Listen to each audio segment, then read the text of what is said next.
اثرات حاصل از این جنگ 12 روزه برای مردم ایران چیست؟ آیا باید امیدمون رو به کل از دست بدیم یا نه؟ هنوز امیدی باقی است. جمهوری اسلامی در چه موقعیتی است و اپوزیسیون سلطنت طلب و رضا پهلوی امروز کجا ایستادند؟ نگاه مردم ایران به رسانه‌ها چیست و امروز با تجربه 12 روزه جنگ چگونه فکر می‌کنند؟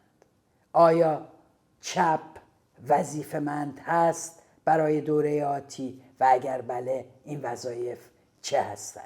شادی امین هستم. در برنامه ولتاژ این هفته به این سوالات پاسخ میدم. قبل از اون میخوام ازتون که لطفاً اگر کانال رو تا کنون سابسکرایب نکردید عضو کانال شید، دکمه سابسکرایب رو بزنید و این کانال رو و برنامه‌های ولتاژ رو به دوستان و آشنایانتون معرفی بکنید.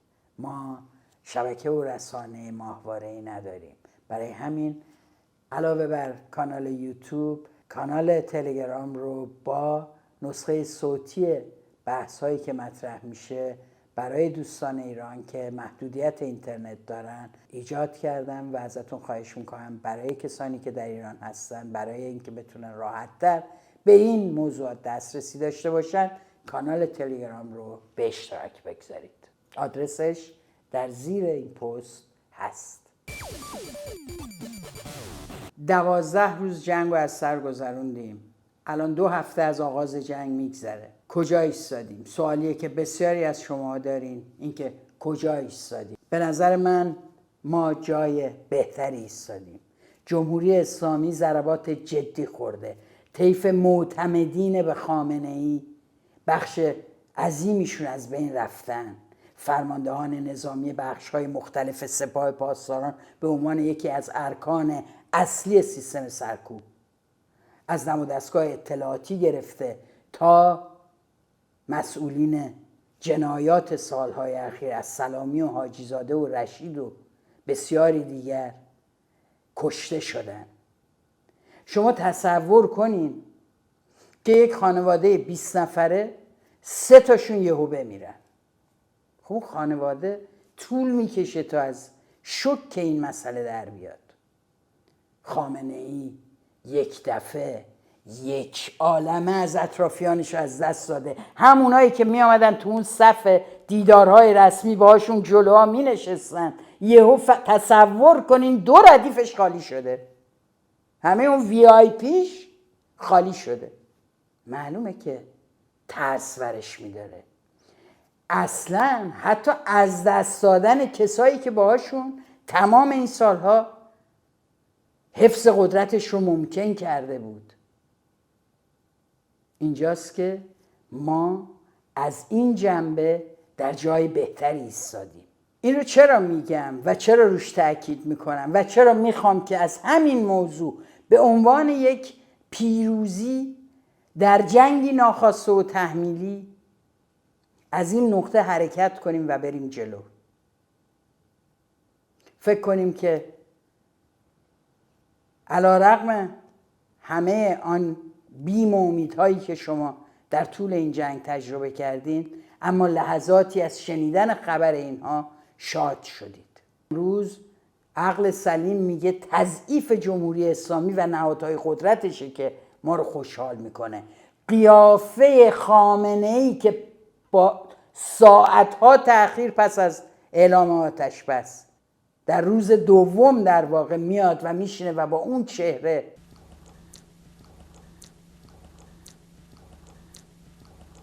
بگن هیچ اتفاقی نیفتاده در حالی که اتفاق بزرگی افتاده بود. جملات غلط، فعلای اشتباه، من کردن، نیمه مرده مثل کل رژیمش ظاهر میشه. از اون باید خوشحال شیم. پیامی که علی‌رغم که توش هنوز داره کرکری میخونه ولی خودش بهتر از هر کسی میدونه که جای بدی ایستادن. میدونه مردم جری‌تر میشن، شجاعتر میشن، میدونن که دستگاه نظامی به دلیل ضرباتی که خوردن اتفاقا بحران دارن، نه برای اینکه قصد پیوستن به رضا پهلوی رو داشتن که اگر داشتن میپیوستن. ریزشی است به لحاظ روحی، یعنی دیدن که میتونن شب بخوابن تو اتاق خوابشون و صبح دیگه نباشن. این ترسی است که سستشون میکنه و اون خوشحالی شما از نبودن اینها و تضعیف اینها اون جایی است که باید انرژیشو با خودمون برای مبارزات آتی ببریم. قیافه خامنه‌ای امروز به نظرم یکی از به لحاظ سمبولیک قیافه خامنه‌ای و اون طرز حرف زدنش برای همه ما نشون داد که جمهوری اسلامی ترسیده و امروز ترسش دیگه از اسرائیل نیست، فعلا آتش بس کردن. از آمریکا هم نیست که دیدند که چه ساده میتونن دست تو دست جمهوری اسلامی ادامه بدن و قصدی هم برای تغییر این نظام نداشته باشن. ترس خامنه‌ای اتفاقا این بار از مردم آینده است و من فکر میکنم که ما جای بهتری ایستادیم، چون ما یک تجربه داریم امروز. چه تجربه؟ تجربه این که اولا مردم متحدن تونستن بدون اینکه پشت جمهوری اسلامی را بیفتن. شما میبینید تظاهراتایی که میذارن خالی است از انبوه جمعیتی که آگاهانه و با انتخاب خودش بیاد توی اون تظاهرات ها. بخشی از پایه واقعی جمهوری اسلامی مونده که هنوز باهاش میره، ولی این آنقدر قلیله که حتی نتونستن باهاش نمایش‌های تبلیغاتی با دوربین‌هاشون اجرا کنن. در هیچ کدوم از اون تظاهرات ها یک میدون پر نشد و اون ارکستر سمفونیشون در زیر میدان شهیاد یا آزادی تبدیل شد به مضحکه. ببینید چقدر آدم اومدن اونجا جمع شدن. هوای خوب، پس از جنگ، مجانی، تعدادی اندک. و البته ما نمیدونیم به کدوم فراخوان اومدن، چون چند ساعت بعد از این که ارکستر سمفونی اومد اون زیر و در زیر میدان شهیاد سمبولیک، یکم واسه من جالبه بهش بپردازم، اومدن سرود ای ایران خوندن. ای ایران ای مرز پرگوهر،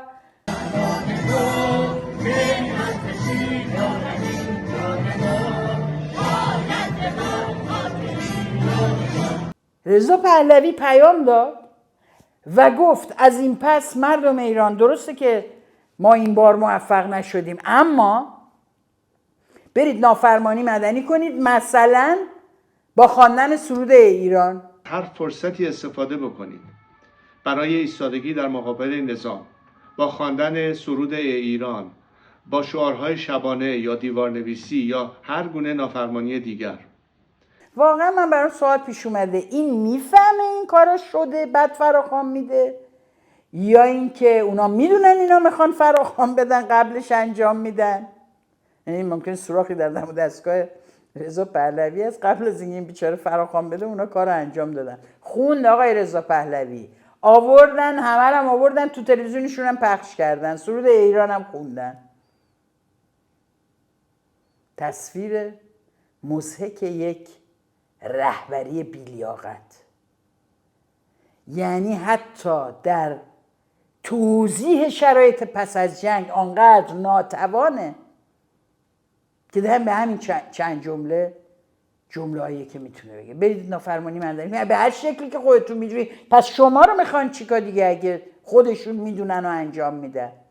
جمهوری اسلامی هم بلده چجوری از احساسات ملی این مردم سوء استفاده کنه با همون سرود شما، همون سرودی که شما هم میخوای.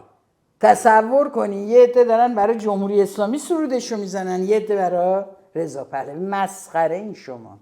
این که بیاین بعد از این همه جدال مردم در خیابانها و مبارزه سیاسی و جدیشون علیه جمهوری اسلامی شعار مرگ بر دیکتاتور، مرگ بر ستمگر، نه شاه میخوایم نه رهبر، زنده باد آزادی، زندانی سیاسی آزاد، نه به اعدام، همه این شعارها برای شما تبدیل شد به خوندن سرود ایران.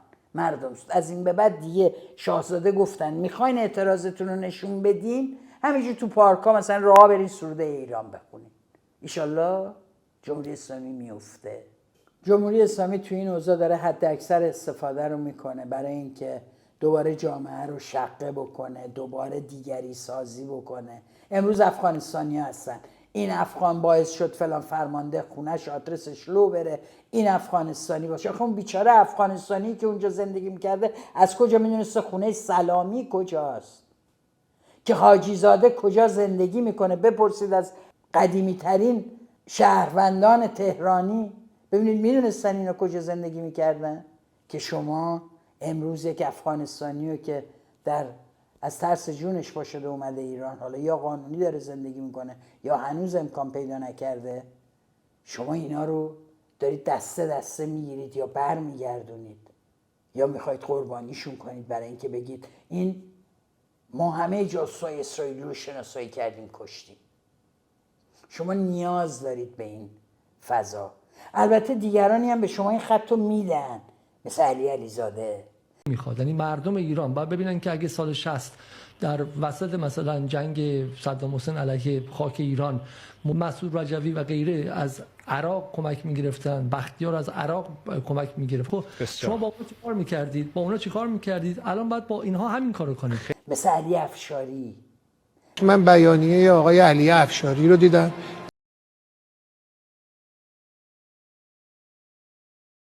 اینا اوریجینال اپوزیسیونن و همیشه تو این شبکه‌های ماهواره‌ای دائم یه پای انتقاد نسبت به نظام جمهوری اسلامی هستن. اما من بیانیه رو خوندم دیدم که این بیانیه چقدر داره به مردم در واقع دلگرمی میده، میگه همه با همین متحدیم، باید بیستیم جلو دشمن، جلو تجاوز. به شما میگن بگیرید بکشید مثل دهه 60 و شما اما نمیتونید بگیرید بکشید مثل دهه 60. شما نمیتونید. دهه 60 گذشت. دهه 60 گذشت. اینها نه این کسانی که امروز تو این خیابون ها دهه 60 و میان در خیابون ها، نه اینا اون نسلن، نه شما اون جمهوری اسلامی هستید. شما اون جمهوری اسلامی ایدئولوژیکی که آدم هاتون جون میدادن برای حفظ نظام، الان همشون آغشته به فساد شدید، رقابت شدید، قدرت طلبی شدید. همین که این همه آدمتون آدرسش میره دست ارتش اسرائیل و به این سادگی فله‌ای قل و غمتون میکنه، یعنی توتون بدجوری سوراخ‌ها و حفره‌های عظیمی هست. برای همین دهه 60 و اون در سکوت کشتن‌ها خوابش رو ببینید. ضمن اینکه اینم بگم بسیاری چیزها هست، فاکتورها هست که تغییر کرده.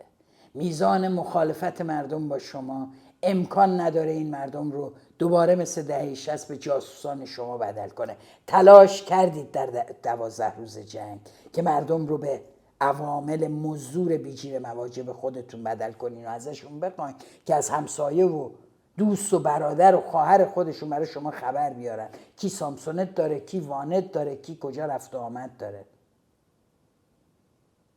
مردم با شما همراهی نکردن، جز یه عده مزدوران خودتون. این مردم از شما متنفرن، از کشتن رهبراتون حتی با بمب اسرائیلی شاد میشن. اینه وضعیت. برای همینه که میگیم برای جمهوری اسلامی جنگ نعمته. حتی در این خرابی و در این دست دادن نیرو، ولی از شرایط جنگی استفاده میکنه تا یک سیاستی رو که در شرایط عادی نمیتونست اجرا کنه امروز اجرا بکنه. جلوی این سیاست هم بایستید.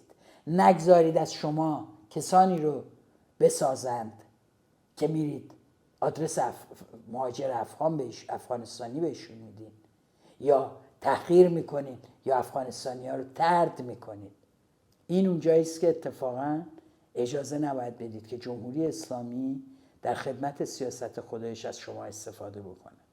امروز افغانستانیان، فردا میگن ترکا بودن اومدن آدرس رو دادن، بعد میگن عربا بودن، بعد میگن لورا بودن، بعد میگن کردا بودن و بعد دیگه کسی نمونده که از اونایی که موندن دفاع کنن. بلوچا رو یادم رفت. اعدامی داشتن توی همین هفته. و البته یه نکته رو بگم، خطر گسترش اعدام ها یک خطر واقعی است. انتقام خودش رو جمهوری اسلامی از این مبارزین و از این کسانی که تو این سالها علیهش حرف زدن میخواد بگیره. جلوی این سیاست هم بایستی، علیه اعدام حرف بزنید، باور نکنید که تحت عنوان جاسوس اسرائیل، به ویژه برای اونایی که زخم خوردن از این جنگ، که بیان و راضی بشن و بگن که حتما یه کاری کرده، همینا بودن باعث شدن خون سر ما خراب بشه. حواستون باشه گفتمان جمهوری اسلامی بسیار ضد انسانی و در جهت ایجاد تفرقه تو جامعه است. مسبب این جنگ دو دولت اسرائیل و جمهوری اسلامی بودند و دیگر هیچ. شما حتما شنیدین که یه عده‌ای هم هستن، تعدادشون نامشخصه برای من، ولی هستن صداهایی هست که میگه چرا اسرائیل نزد تمومش کنه، چرا ما رو وسط راه رها کرد با یک رژیم مرتجع دیکتاتور زخم خورده که تازه وحشی ترم شده. ما رو در واقع رها کردین در مقابل خشم پاسدارایی که ازشون کشته شده، ما رو میگیرن و این خشم رو خالی خواهند کرد تا جامعه رو به سکوت بکشونن. کسانی که این حرف رو میزنن احتمالاً از این زاویه است که چرا خامنه ای رو نزد، چون زدن خامنه ای یعنی زدن سر هرم قدرت. من بارها گفتم که چرا خامنه ای رو نزدن. نتانیاهو اساساً قصد زدن خامنه ای رو نداشت به دو دلیل. یک، به دلیل اینکه زدن خامنه ای در روزهای اول جنگ که هنوز بخشای دیگه رژیم هنوز کارایی داره، هنوز این میزان فرماندهان آسیب ندیدن، کشته نشدن، این همه سلاح و مراکز نظامی رژیم آسیب ندیده، خطرناک بود. میتونست این دستگاه رو خشمگین بکنه و سازماندهی شده در هر جایی بتونن آسیب‌های جدی به منافع اسرائیل و آمریکا بزنن، هدف‌هایشون رو در منطقه تحت حمله قرار بدن. یک، به این دلیل ترس از خشم این در واقع کشتار، یعنی کشتن خامنه‌ای. دومین نکته این بودش که به نظر من و هنوزم روش تاکید میکنم و معتقدم یکی از موضوعات بوده، این بودش که خامنه‌ای برای اسرائیل برگ برنده بود، یعنی میتونست در مذاکراتش استفاده کنه، این را بپذیرید و الا میزنیم. همینطور که دیدید در روز 10-11 جنگ بحث بر این رفت که آیا میخواستن خامنه‌ای رو بزنن، آدرسش رو دارن یا نه، و دائم این بحث رو، این ترس رو ایجاد میکنن که اگه بخوایم میزنیم، ولی نزدن. برای اینکه اساساً سرنگونی جمهوری اسلامی هدف اونا نبوده، اونا تضعیف جمهوری اسلامی، زدن تأسیسات هسته‌ای و موشکیش بوده. اون عده‌ای که میگن چرا پس تموم نکرد، به این باور رسیدن که اسرائیل برای منافع مردم ایران این حمله رو صورت داده. این اون مشکل تحلیلی و ادراکی راجع به این جنگ. کسی به فکر مردم ایران نبود. برای همینه که برای اونها ماجرا تمام شده است تا این لحظه. برای مردم ایران اما ماجرا ادامه داره. بقیه داستان اما توسط خود مردم ایران نوشته میشه. برای همه اونایی هم که ناامید شدن و میگن بیا اسرائیل هم حمله کرد، حالا اینا تازه هارتر هم شدن، ما دیگه دستمون به جایی بند نیست، بگم که به نظر من اتفاقا امروز جایی که ایستادیم با توجه به ضعف دستگاه امنیتی رژیم و شناخت از این که چه ضعفایی داشتیم، ما امروز میدونیم که چرا عدم تقویت شبکه‌های بین فعالین چپ و دموکرات و آزادیخواه چقدر میتونه تأثیر منفی داشته باشه در چنین مواقعی. ما میدونیم که یکی از متشکل‌ترین نیروها، یا لااقل اگر نگیم متشکل، اما پر شمارترین طیف در جامعه، بین دانشجویان، بین فعالین زن، بین زندانیان سیاسی، بین فعالین اتنیکی در کردستان که بحث کاملا جداست، و بین روشنفکران، فعالین کارگری، طیف چپ هست، نگرش چپ هست. این چپ در این تجربه باید آموخته باشه که آماده نبود برای عکس العمل. طیف‌های دیگه هم نبودن اما از چپ این انتظار هست، چرا که چپ تنها نیرویی است که در دل جامعه حضور داره. این بینش و اندیشه وجود داره و اگر نتونن از این فرصت‌ها در بزنگاه‌های بعدی استفاده بکنن، اون وقته که اعتماد به چپ نیست بیش از این از بین خواهد رفت. بیش از این چرا که چپ مسئولیت و تعهد خودش رو برای سازماندهی، برای تشکل دادن مردم اونطور که باید در این سالها اجرا نکرده و به نوعی خود این گروه ها خودجوش بین مردم، بین دانشجویان دانشگاه های مختلف، بین هنرمندان، بین نویسندگان شکل گرفته و عمل کرده و اون نیرو و سازماندهی که باید از بیرون بهش تزریق می شده متاسفانه انجام نشده. به همین دلیل من فکر می کنم وظیفه سازمان های چپ در حال حاضر اتفاقا تلاش برای ادامه این نبرده. اگر این رژیم تضعیف شده به این شدت، اگر هار هست و میخواد بگیره و بزنه و ببنده، اگر تلاش دارن باز دهه 60 و سال 67 رو تحمیل بکنن که نمیتوانن در عصر اینترنت به این سادگی ها با اون تجربه‌ای که در دل جامعه وجود داره از این جنبش ها، اتفاقا باید این روحیه رو تقویت بکنن، مقاومت سازمان یافته رو یاد بدن، آموزش بدن، جوونا رو آموزش بدن، آموزش، شبکه سازی و ایجاد ارتباط بین اینها. همه اینها کارها و وظایفی است. ایجاد گفتمان چپی که به نظر من وقتی هم میگم چپ، از چپ سازمانی حرف نمیزنم، از ایده چپ یعنی عدالت خواهی، یعنی خواهان عدالت اجتماعی شدن، یعنی به قول سارینا داشتن رفاه. مردم یک کشور چه انتظاری میتونن داشته باشن از کشور خودشون؟ رفاه. نتیجه دیگه اون چیزی که از دهن هیچ جریان غیر چپ بیرون نمیاد و براش به طور واقعی نمی جنگه. این اون اتفاقی است که باید بیفته، بتونیم این گفتمان رو جا بندازیم و امروز وقتشه که به طور جدی دیگه نمیتونه این نیرو فرصت بعدی رو هم از دست بده.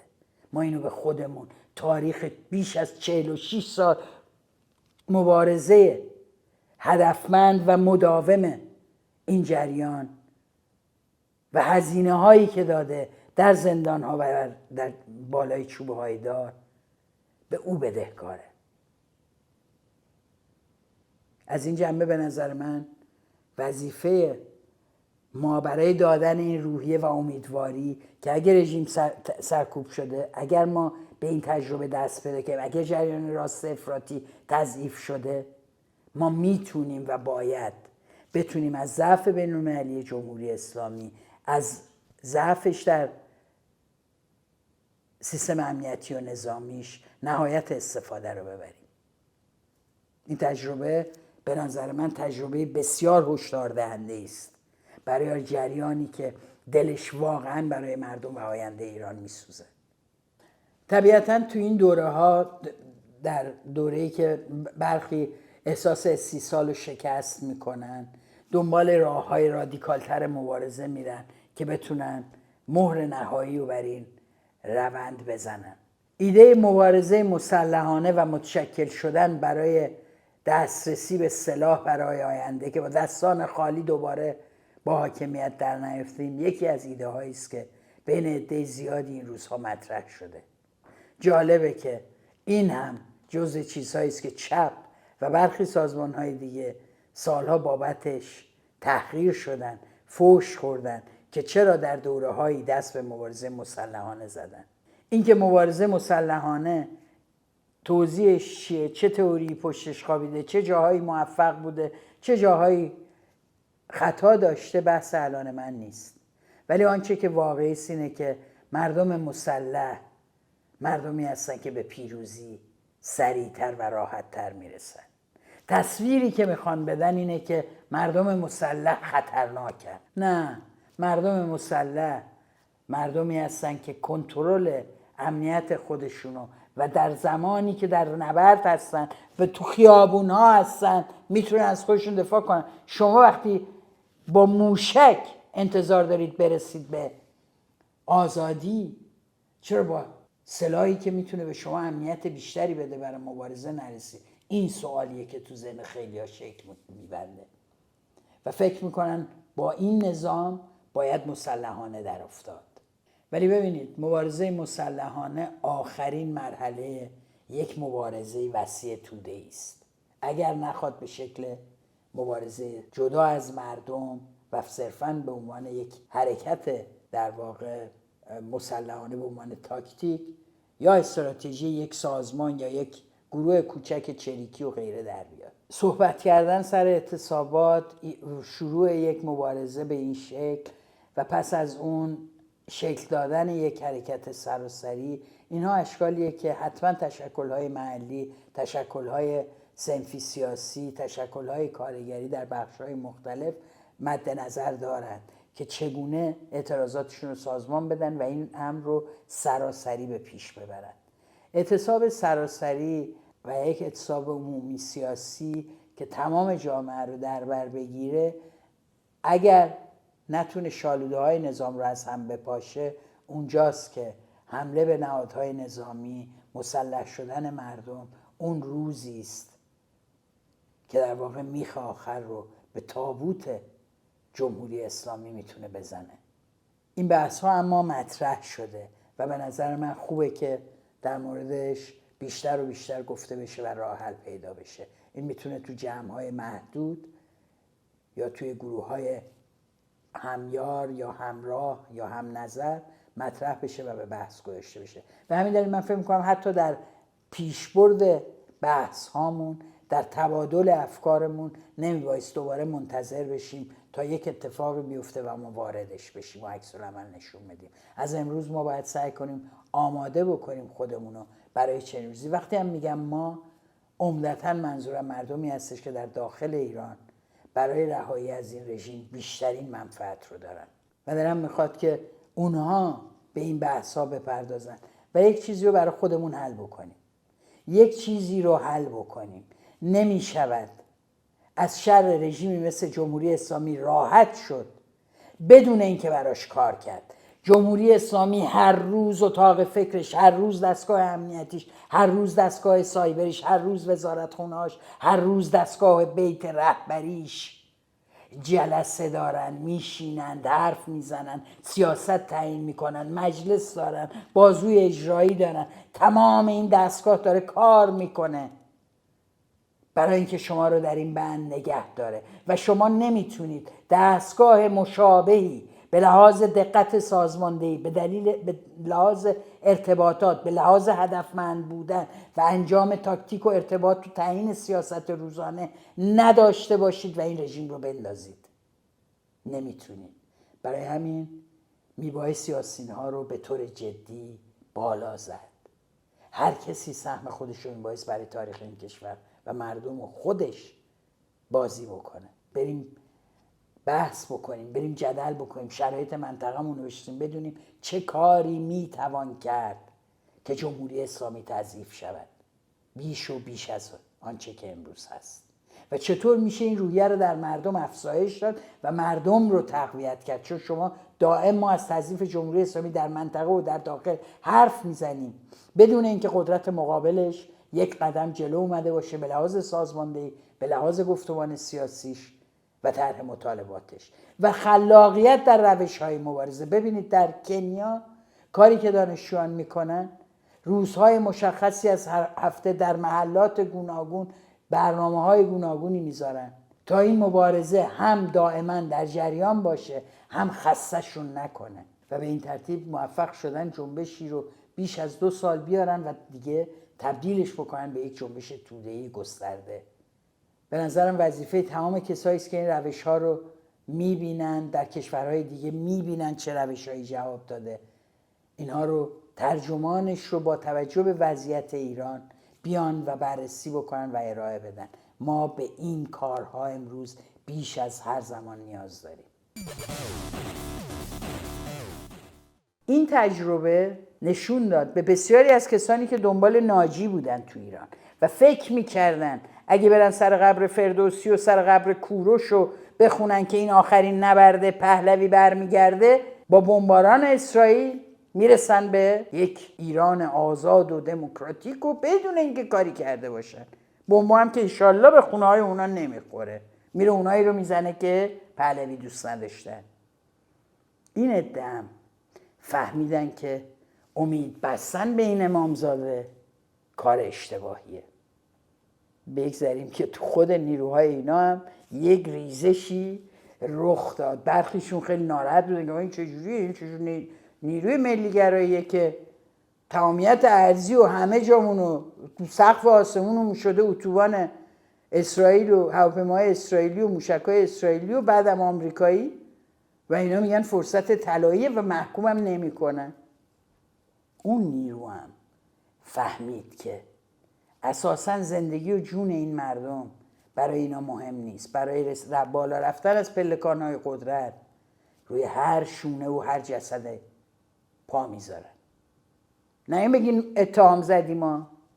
رضا پهلوی در مصاحبهش با BBC آنچنان سرد، بیروح و وقیحانه حمله اسرائیل به ایران رو، به مردم ایران رو در عمل آنقدر ازش ابراز خوشحالی میکنه که مجری برنامه ازش میپرسه واقعا درست میفهمم شما دارن بمب میریزن سر مردمتون و میگین یه فرصت طلاییه و پازیتیو و مثبته؟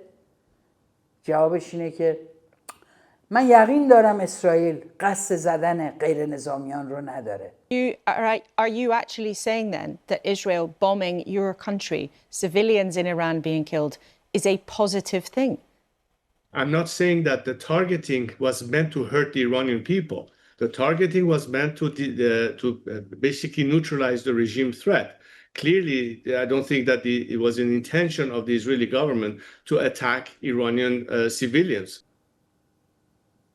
مثلا این نتیجه رو از کجات گرفتی رهبر فرزانه؟ این تحلیل رو از دولت اسرائیل از کجاتون شما در آوردین؟ دولتی که بغل گوشش سالهاست داره غیر نظامیان رو نه تنها نسل کشی میکنه، بلکه همین امروز گرسنگی میده، یعنی راه رو میبنده برای رسیدن غذا به مردم غزه و بچه، بزرگ، پیر، زن، جوان، مرد. شما از کجا فهمیدین نمیخواد برای غیر نظامی ایران خیلی دلش سوخته؟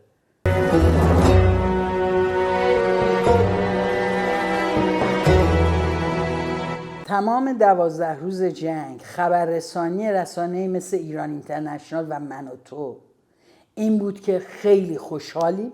تمام آنچه که مدراتورها و مجریای این برنامه‌ها نشون میدادن گویا اسرائیل اومده ما رو نجات بده و این بمبا رو تحمل بکنید، سخته. شاهزاده برنامه 100 روزه دارن میان سر کار و طرح دارن و نتانیاهو دوست مردم ایرانه و اصلا قوم یهود دوست قوم ایرانیان و سالها اصلا اینا دست دوستی داشتن. بعدن یکم تحمل کنین. البته که جنگ خرابی داره، البته که جنگ کشته میده، با وقاحت. این رسانه ها تمام این دردها رو به هیچ گرفتن، بیان نکردن، از روایت های مردم در روزهای جنگ حرف نزدن تا نکنه یه موقع مردم فکر کنن او اسرائیل هم جنایتکاره. رسانه هایی که در تمام این روزها شده بودن مثل دستگاه خبررسانی دولت اسرائیل و ترامپ. ببینید مصاحبه حامد شیبانی رادشونو میگه که اگر شاهزاده رضا پهلوی این روزها در میدان سیاسی و جهان نبود، شاید رئیس جمهور آمریکا با این صراحت نمیتونست از رژیم چنج استفاده بکنه. این که از رژیم چنج، من رو کلمه چنج خیلی پافشاری میکنه که بهش دقت کنید، استفاده میکنه که خیالش راحت هستش که با وجود شاهزاده رضا پهلوی این سرمایه ملی ما، سرمایه تاریخی ما، اون هرج و مرجی که همه کشورهای غربی از رفتن یک قدرت حاکم بر یک کشور نابساما و با ناهنجاری اجتماعی میترسن، حتی اگه کشور دیکتاتوری باشه سعی میکنن اون رو ضعیف اما نگه دارن، وجود نداره. ترامپ انداختشون از بالا ولشون کرد زمانی که دیگه نیاز نداشت. حالا اینکه طی این 12 روز تمام رسانه رو تصاحب کرده بود، دائم فراخوان میداد و جواب نمیگرفت، دائم از جنگ تعریف میکرد و شده بود سخنگوی ارتش اسرائیل و دولت اسرائیل و آنچه که فکر نمیکرد مردم ایران بودن و جوری ظاهر میشد که گویا هواپیمایی آماده است که ایشون رو برسونه به ایران. هی هم میگفت به زودی در ایران در کنار شما هستم. بعد از اینکه آتش‌بس شد و گذشت، البته ابراز تأسف کرد. البته قبلش یک کنفرانس مطبوعاتی گوشود دیگه قطعی گفته بود من رهبری رو به عهده گرفتم و دارم میام 100 روزه رو میدم و هرج و مرجم نمیشه و شما فقط بریزین تو خیابون، خیزش نهایی رو بهتون میگم کی بیاید. یه پلتفرم هم درست کرده بود که ارتشی‌ها و نظامی‌ها و اینا باهاش تماس بگیرن، ایشون بهشون در واقع امان نامه بده. اینا تنها استفاده شدن، تمام این رسانه‌ها در خدمت یک گفتمان طرفدار جنگ و ایجاد یک دو قطبی که از یک سو با پرچم جمهوری اسلامی علیه جنگ حرف بزنن در پشت دستگاه تبلیغاتی جمهوری اسلامی با پرچم الله جمهوری اسلامی، و از این سو با پرچم شیر و خورشید و عکس رضا پهلوی پرچم اسرائیل بیارن تو خیابون و شیرینی پخش کنن.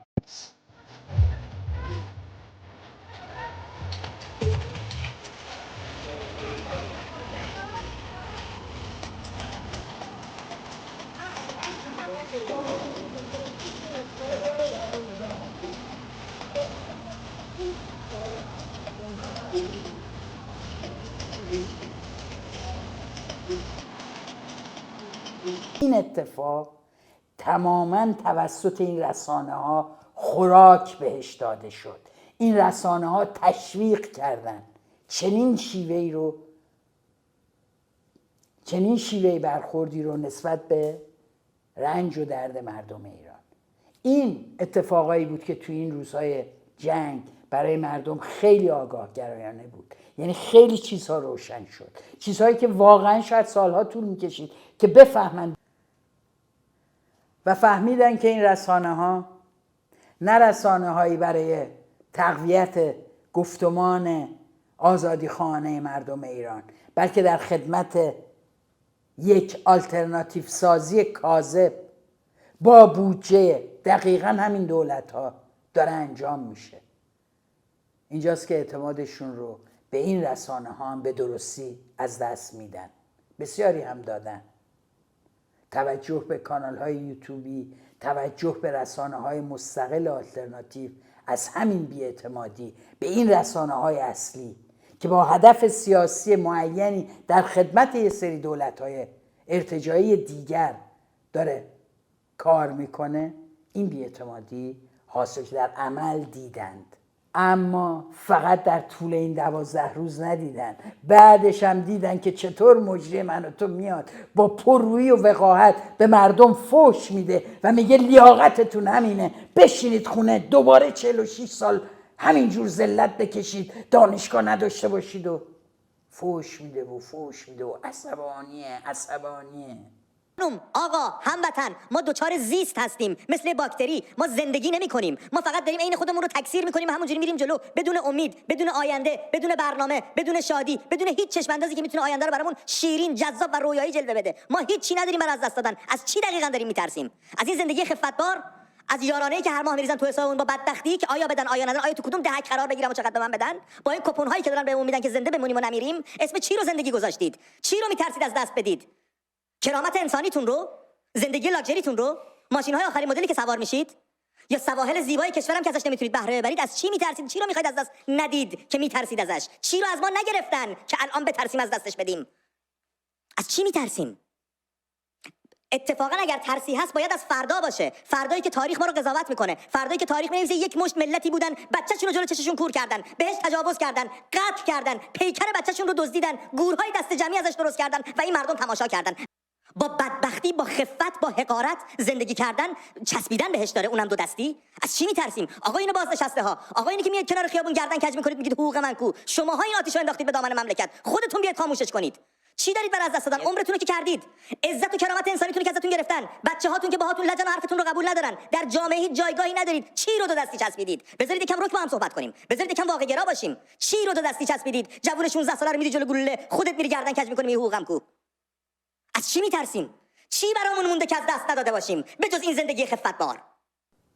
خیلی عصبانیه.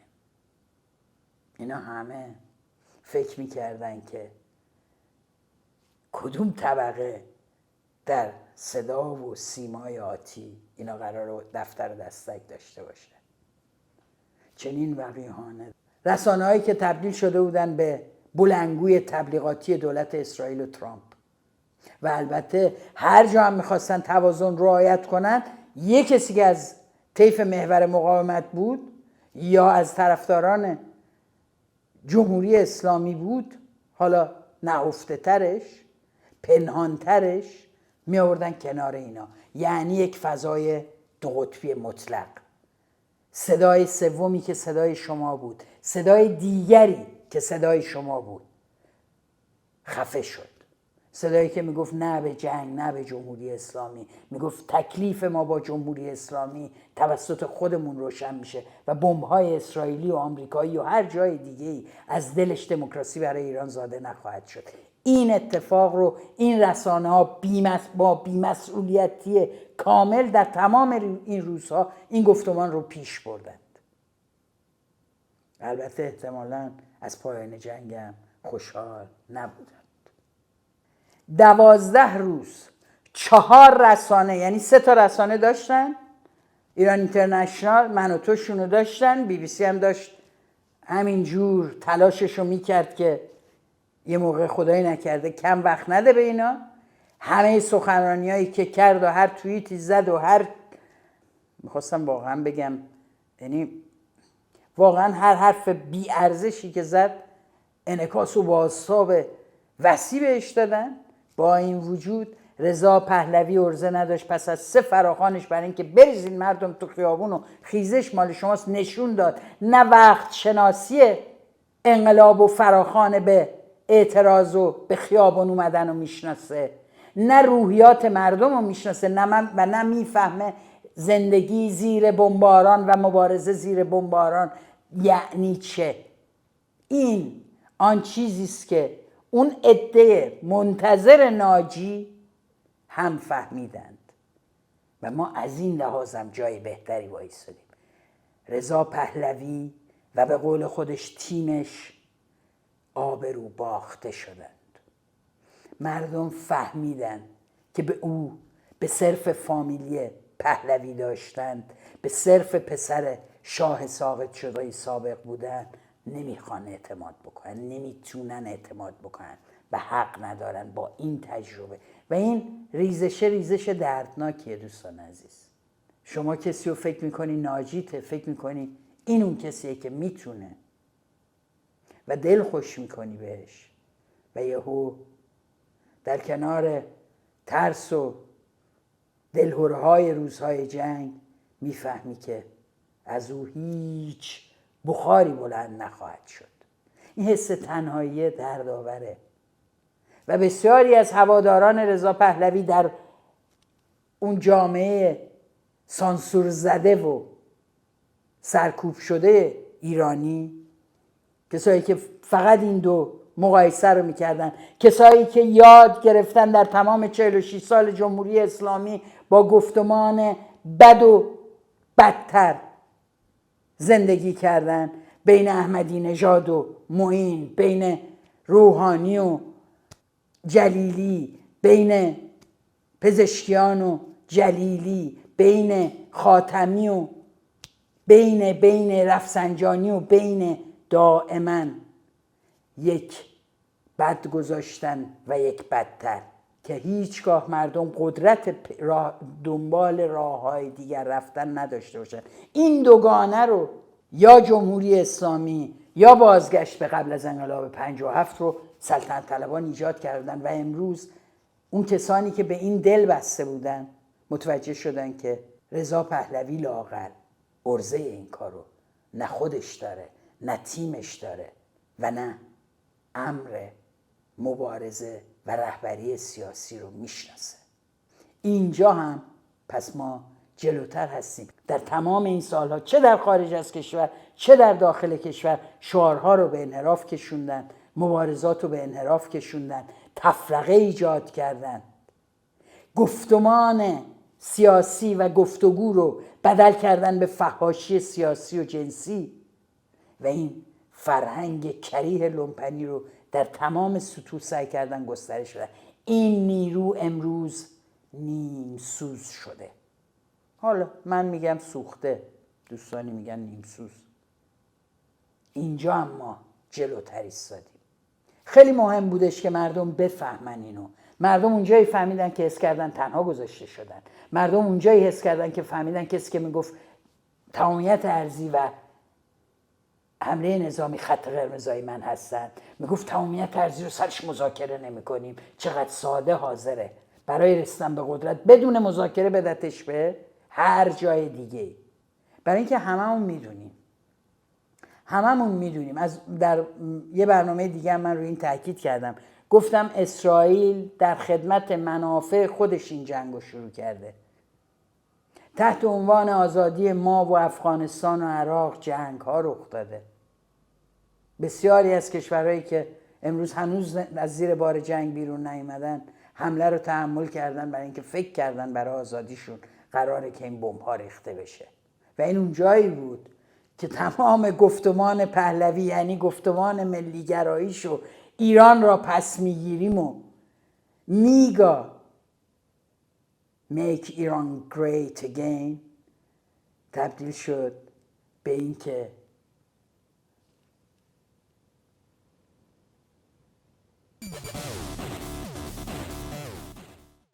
اتفاقای دیگه هم افتاد، وحشتناک بود. جلوی سفارت لندن ببینید چه صحنه‌ای آفریدن.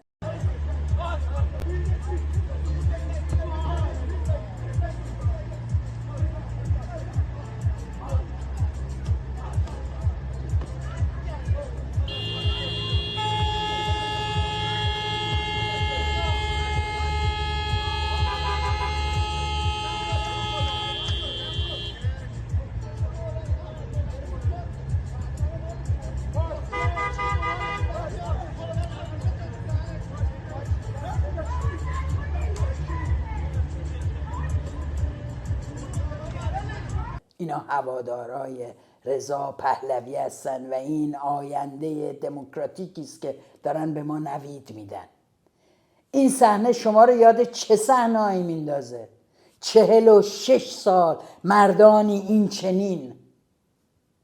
شاید خود اینا، ما اصلا نمیدونیم اینا کی هستن. ما از اینا نداشتیم انقدر تو خارج از کشور.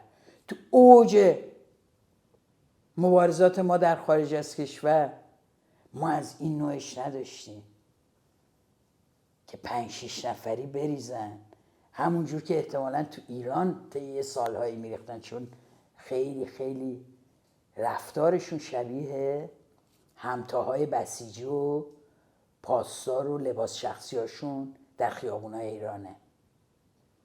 آنقدر میزنند تا دیگه طرف نفس نکشه یا دیگه تکون نخوره. اینا تازه تو لندنن، قدرت ندارن، هنوز دستگاه قضایی دستشون نیست، هنوز مسئولیت ندارن، برای همینه که 4 تاشون دستگیر شدن. چرا؟ نمیدونم. فرزین چرا؟ اینا انقدری که اسلامیک رپابلیک رو سید میکنن نیومدن، با معرفت ها و با غیرت های لندن نیومدن، با شرف های انگلیس نیومدن. آقای رضا پهلوی محکوم کردی، عکس تو همسرتون بالاسا. اینا نماینده های شما تو این شهرها.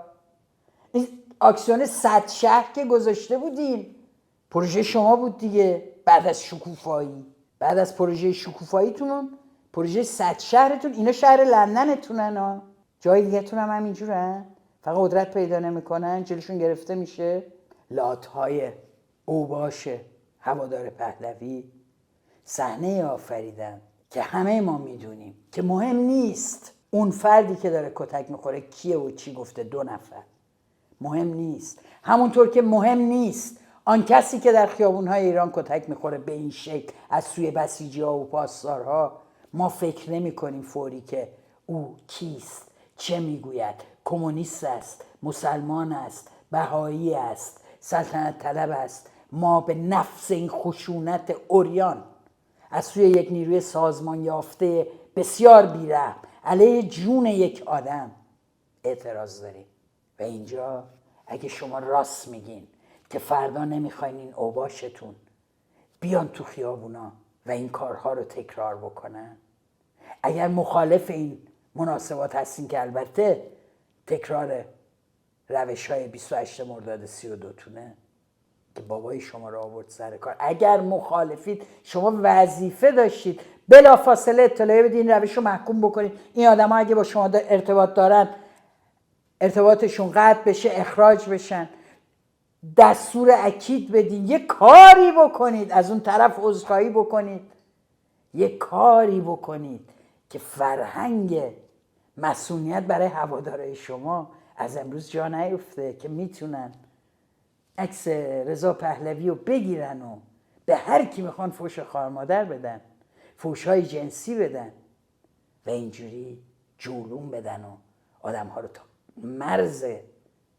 کشتن ببرن. با دیدن چنین صحنه‌هایی چشم مردم باز شد که این نیرو، اگه ما میگیم یک نیروی به شدت راست و فاشیستی است، هیچ درکی از آزادی و دموکراسی نداره، برخوردهاشون توی شبکه‌های اجتماعی، فحاشی‌هاشون، انحصار طلبیشون، تخریب رقیبان سیاسیشون، همه اینا نشون میده که این نیرو قابل اعتماد نیست که بر سرنوشت این مردم حاکم بشه. مردم و بسیاری از حتی کسانی که به اینها دلبسته بودند این رو دیدند. به این معنی رضا پهلوی به عنوان یک مانع جدی در فعالیت علیه رژیم جمهوری اسلامی، در همگرایی بسیاری از گرایش‌های سیاسی در بین ایرانیان علیه جمهوری اسلامی نقش داشته. نقش تخریبی رضا پهلوی در چند سال گذشته بسیار تضعیف شد. آن نقشی که در این سالها بازی کرد و با راهنمودهای غلط، با ایجاد گفتمان غلط، با مصاحبه و تصاحب رسانه و نشان دادن اینکه این 90 میلیون هیچ کس رو ندارن جز من، تبلیغاتشون این بود دیگه، 90 میلیون جامعه ایران هیچ کی نداره اندازه این لایق باشه. اما این کیه؟ این گفتمان شکست و اتفاقا نشون داد که یکی از بی‌لیاقت ترینه در بین این 90 میلیون.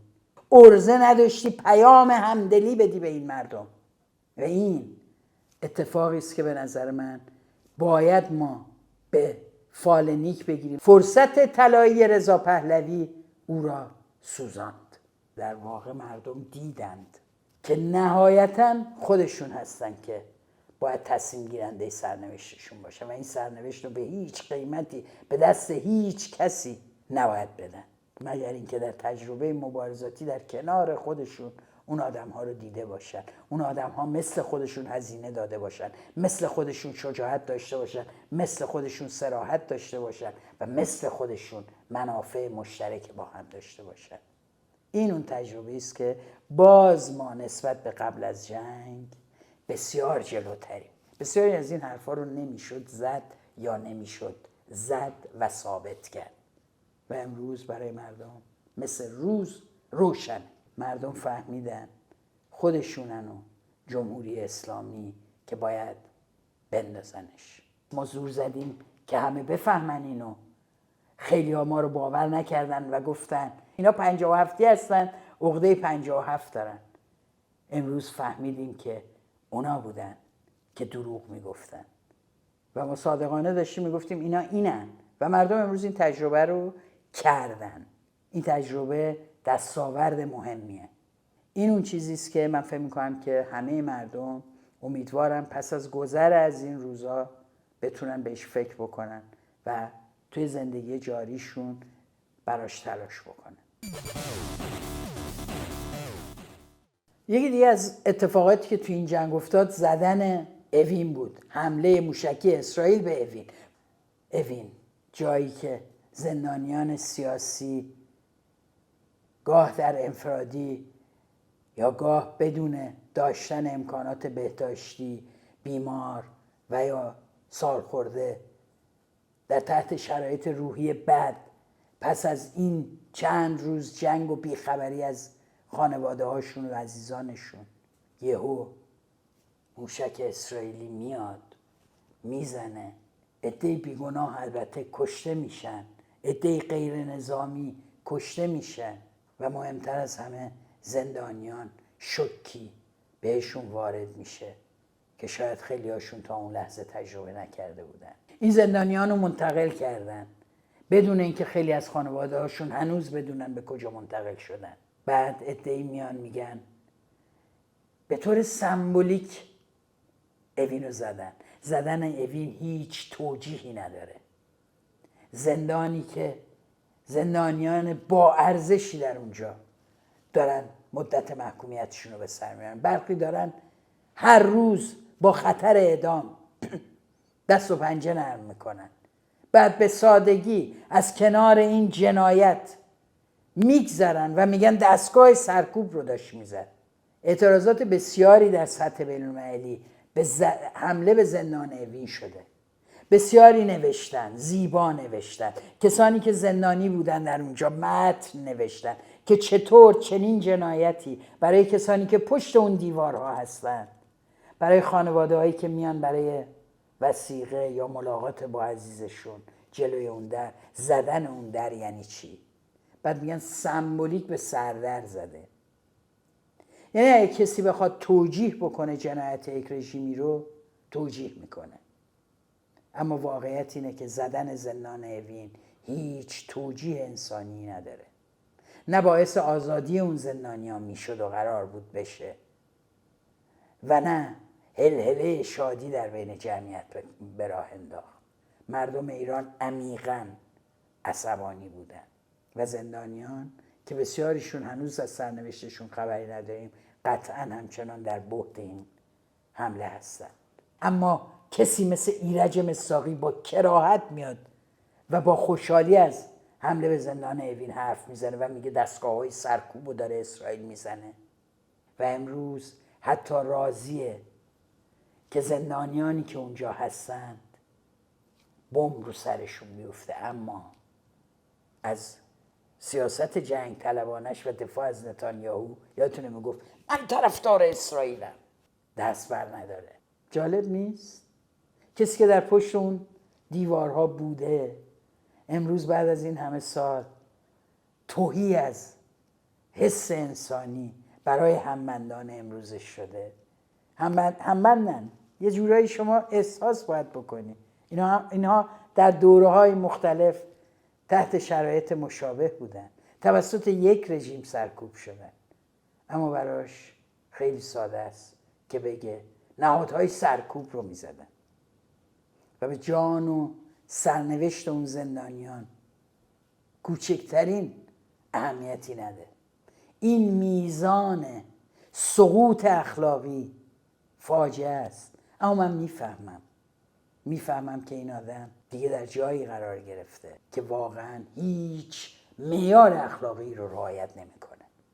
کما که قبلا تو جنبه‌های دیگه‌ای از سیاست نمیکرد. امروز به جایی رسیده که از کشتار احتمالی زندانیان سیاسی و از کشتار غیر نظامیان و حمله به زندان دفاع میکنه. مبارک طرفداران شاهزاده. وقتی از کشتار غیر نظامیان در حمله اسرائیل به ساختمان زندان اوین حرف میزنیم، از کشته شدن کسی مثل مهرانگیز ایمنپور حرف میزنیم، نقاش 61 ساله‌ای که در همون حوالی خیابون اوین بود به طور تصادفی و در اثر این حمله جونش از دست داد. این علاوه بر سربازانی که توی خود ساختمون کار میکردن و کشته شدن هست.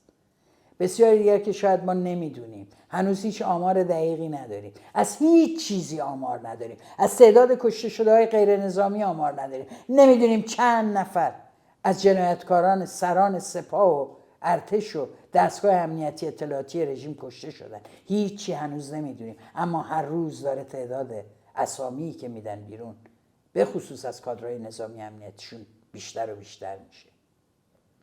رژیم میخواد خودش رو بازسازی بکنه. جلوی این بازسازی رو در هر جایی که هستین، در محل کارتون، در ادارتون نباید بدین. معنیش اینه که حواستون باشه کیو میذارن، کجا میذارن و چجوری میخوان این سرکوب و جو ارعاب رو افزایش بدن. همدیگر رو ببینین، با هم حرف بزنین، شادی بکنین، احساساتون رو با هم در میون بذارین و اجازه ندین که فضای رعب و وحشتی که جمهوری اسلامی میخواد بهتون غلبه بکنه. همبستگی‌های روزهای جنگ میبایست به شبکه سازی و دیدارها و تقویت روحی روزهای آتی و ماههای آتی بدل بشه. از دل چنین حلقه ها و شبکه سازی هایی است که میتونه ایده های چگونگی پیشبرد امر مبارزه در بین جوان ها تقویت بشه. در این حال من میخوام ازتون بخوام که روی مسائل امنیتی در این روزها بیشتر متمرکز بشین. حواستون به هر اقدامی که میکنین باشه. اینکه حواستون باشه که گوشیتون، کامپیوترتون دائم تمیز باشه. اگر فیلمی میفرستین برای خارج از کشور، بلافاصله اون فایل رو، اون اثرش رو از بین ببرید. در هر جایی که هست به طور کامل پاک بکنید. خیلی مهمه که آموزش این در واقع شیوه های کنترل و رعایت مسائل امنیتی رو برید بخونید. هست در شبکه‌های اجتماعی. فعالانی که مورد اعتمادتون هستن میتونین چنین متونی رو پیدا بکنین و به تمام جنبه هایی که باید دقت بکنید بیشتر دقت بکنید. از طرح اطلاعات شخصیتون در کنار نظریات سیاسی که میتونه برای شما تهدیدآمیز باشه در شبکه‌های اجتماعی در روزهای آینده لااقل پرهیز بکنید. این به معنی سکوت نیست، بلکه به معنی حفظ سنگرها، حفظ نیروهاست برای روزی که آماده حمله و اقدامات دیگه هستیم. جان ما مهمه، هر صدایی مهمه، هر کدوم از ما مهمیم. برای همین اینو حواستون باشه و مراقب باشید که بتونید در این مبارزه پیروزیشو هم مزهشو بچشید. دوست داشتم بهتون توی این مختصر بحث که کردم بگم که امیدوار باشید. امیدتون رو از دست ندین. قدرت مردمی متحد و متشکل و امیدوار قدرتی است که میتونه کوه رو جابجا بکنه. مطمئن باشین قدرت‌های بزرگتر از جمهوری اسلامی سقوط کردند. جمهوری اسلامی که با این وضعیتش سهله. شما، پدران شما بدون اینترنت، پدران و مادران شما بدون اینترنت 46 سال پیش بزرگترین ارتش منطقه رو و باثبات‌ترین رژیم منطقه یعنی دولت شاهنشاهی رو شکست دادن. شما قطعاً میتونید بهتر و با فکر بهتر، با آلترناتیو بهتر جمهوری اسلامی رو شکست بدین که مردم به شدت ازش بیزارند و علاقمند به سرنگونی. شما اینترنت دارین، شما خارج از کشور رو پشتتون دارین، شما خودتون رو، خود آگاهتون رو دارین. من دلم خوشبینه به آینده. من فکر میکنم مردم ایران میتونن که از شر این رژیم خودشون خلاص بشن و قدرت رو به دست بگیرن. مرسی از اینکه این برنامه رو دنبال کردین. مرسی از اینکه ولتاژ رو برای دوستانتون میفرستین. در گروه هایی که عضو هستید ولتاژ رو به اشتراک بگذارید. اگر سابسکرایب نکردید تا کنون لطفاً کانال رو سابسکرایب بکنین. اون دکمه زنگوله کنارش رو هم بزنید و به امید روزهای بهتر. مثل همیشه ولتاژ رو دوست داشته باشید.